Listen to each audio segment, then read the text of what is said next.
Hey everybody, well I'm sure many of you have used these before, but it comes in a simple package: 4 wheels, 4 levers, 4 bolts, 4 lock washers, and a shit ton of screws. They really give you a lot of screws, which is nice. There's a lot of holes in the bracket as well for the screws. Very straightforward build out on these, which was awesome. Sometimes you get these things and the directions are just absolutely horrible. Again, Squatch Wood Goods. I bought these used, y'all. I did not buy them new. All right. Even if I did, I guess, whatever. But scored these actually 2 packages, which was pretty cool. Now I get 2 different workbenches with these lifts. But they're awesome for the sake of being able to roll around and then be able to put the table down in a fixed position.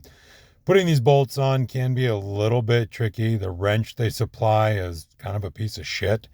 That being said, it needs to be a thin profile wrench because the way the little metal bracket works, it's got an upper edge, and that upper edge will get in the way of the wrench spinning properly. I tried to use my standard wrenches and they were just too fat. So that thin wrench helps a lot in being able to get it done.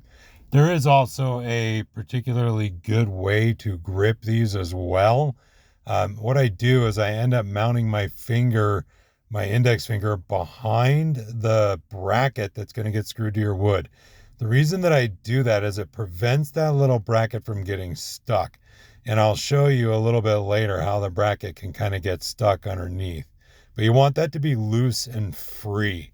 I did make the mistake of tightening one on a different unit, and it ended up getting pinned down the bracket because I tightened it. So just to prevent that little minor headache, what you want to do, you can see there how it's jammed in. I have to pop it loose. You just want that to be free the whole time. So by putting your index finger behind it works great. They recommend mounting it 2 inches from the bottom of your actual substruct, whatever that's going to be. So at this juncture, right, I'm just kind of attempting to anyway show you how these things line up. But you're just going to put the base of the mounting bracket plate against your 2-inch mark rise, again 2 inches above the floor. Putting these bottom screws in can be a little bit tricky. I use an extension bit to help, but I also make sure the lever's all the way back and I tilt the wheel back and to the side, and then I'll flip the wheel to the opposite side when I need to get the other screw. It does allow you to get the screws in mostly straight. I flipped my entire unit over here. I've already got wheels on the far side. Kind of show you just very simple marking, which, if any of you are watching this, you know how to use a carpenter square. But simple marking to get your 2-inch all the way across. Again, if you want it to be more of a clearance from the floor, just subtract from that 2-inch. Uber basic application. I'm just going to hold the bracket against my marked line of 2 inches. I'm just going to put 1 screw in to hold it there for now. Once I get that first screw in, I'll make sure that the rest of the bracket lines up with that line for our sake of levelness. Not a huge issue on the super level dynamic, because the table itself, when it hits the ground, is going to level itself out based on your build. The wheels themselves don't need to be hyper level.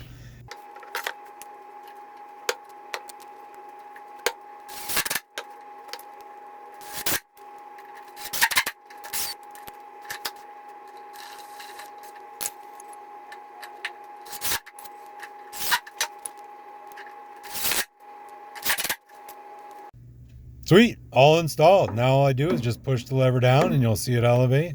Push the second lever and it's gonna elevate. And I'm free, I'm on the move. Watch out everybody, I'm running through the shop. Running through the shop with a screwdriver in my hand. Real safe. Nah, just kidding. Anyway, just go ahead and get all the wheels up. And the nice thing is they're at 360-degree pivots. So many of those machine rolling carts or tool carts to help with you, mobile bases, move around.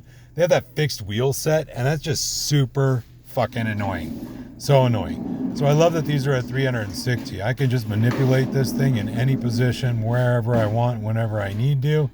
And then I can just, like this one particularly, I've got set up for my jointer outfeed.